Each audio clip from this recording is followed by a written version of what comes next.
Donald, have we got a deal for you? You think we want to be the 51st state? Nah, but maybe California would like to be the 11th province. How about it? California, Oregon, Washington? You've got geography in common with us. And not only that, we've already got a carbon trading system between California and Quebec. Want to put a referendum to your citizens? Because this is what you deal. Have we got a deal for you? This is what you get. Free healthcare. Universal free healthcare. No more one-year-olds who suddenly fall off the Medicaid list and their parents are in the news because they're trying to do a GoFundMe so they can get their daughter to a doctor. In an unexpected twist of international banter, former U.S. President Donald Trump has drawn sharp and witty criticism from Canada's Green Party leader, Elizabeth May. The exchange stems from Trump's recent comments suggesting that Canada could become the 51st state of the United States. To add to the mix, he even proposed hockey legend Wayne Gretzky for Canadian Prime Minister. Now, while the idea of Gretzky entering politics may sound amusing, it's clear that Trump's understanding of Canada's political system missed the mark. Canada operates under a Westminster parliamentary system, meaning citizens don't directly elect their Prime Minister. Instead, they vote for members of Parliament, and the leader of the party with the most seats takes the role. It's a far cry from the U.S. presidential system. Elizabeth May didn't hesitate to set the record straight. In a statement, she addressed Trump directly, asserting that Canada has no desire to join the U.S. So no, sorry. And I really also take offense, sorry, Mr. Trump, took offense to your idea that Pierre Poilievre wasn't good enough to lead the Conservatives.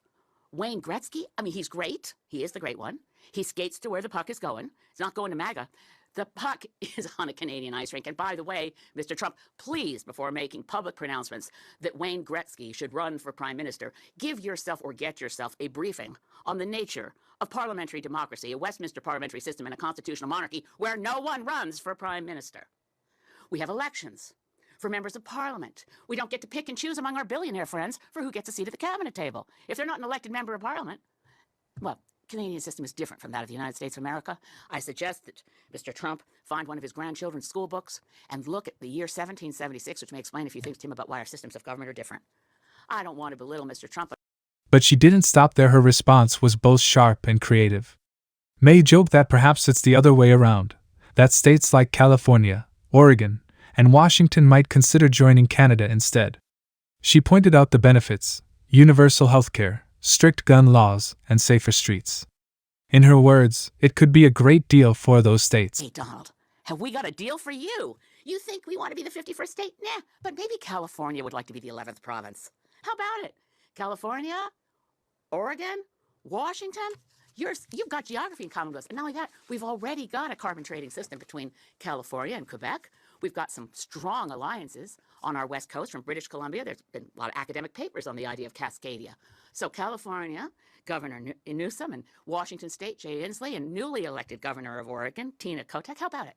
Want to put a referendum to your citizens? Because this is what you deal. Have we got a deal for you? This is what you get. Free healthcare. Universal free healthcare. No more one-year-olds who suddenly fall off the Medicaid list and their parents are in the news because they're trying to do a GoFundMe so they can get their daughter to a doctor. May also highlighted Canada's gun control policies, contrasting them with the United States. While the U.S. sees 5.9 gun deaths per 100,000 people, Canada's rate is significantly lower at 0.88. She suggested that adopting Canada's approach could make those states safer. Guess what? Those gun laws that your Congress is too afraid to pass because of the national gun lobby, we already got our strict gun laws. That's why we have the safest streets around the world, or at least in the United States, by the way, the most recent stats, 5.9 out of every 100,000 people is killed in a fatal gun incident versus 0.88 per 100,000 in Canada. That's because we have strict gun laws.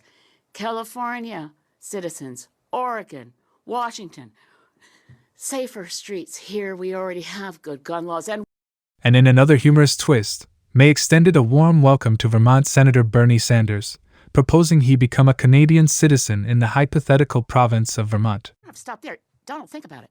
You could get rid of all these states that always vote Democrat. You know what else will take Bernie Sanders off your hands? Proud new Canadian citizen of the great province of Vermont. Vermont, New Hampshire, Maine, we'd love to see you. Our maritime provinces already have deep, deep links and ties. Jokes aside, May ended her response on a serious note, reaffirming Canada's identity as a sovereign nation. She reminded Trump and the world that Canada values its independence and doesn't aspire to be the 51st state. Her parting message? If Trump's comments were meant as a joke, it's time to move on. While this exchange may seem lighthearted, it underscores the unique relationship between the two nations. Well, enough kidding around. But honestly, President Trump, get used to it. Canada is a sovereign nation, full of, guess what, proud Canadians. We're not jingoistic. We don't boast a lot. That's one of the things we kind of have in common with Jimmy Carter. We're not a big nation for braggarts and bullies. We actually like to think we're of service in the world. We could do better. We can always do better. But we love our country. And it's a country. It's a nation. And we do not aspire to be 51st state. So let's not hear that anymore. If it was a joke, it was never funny, and it ends now. What's your take? Is this just playful banter or something more? For now, Canada's message is clear. They're staying exactly where they are. Thank you for watching.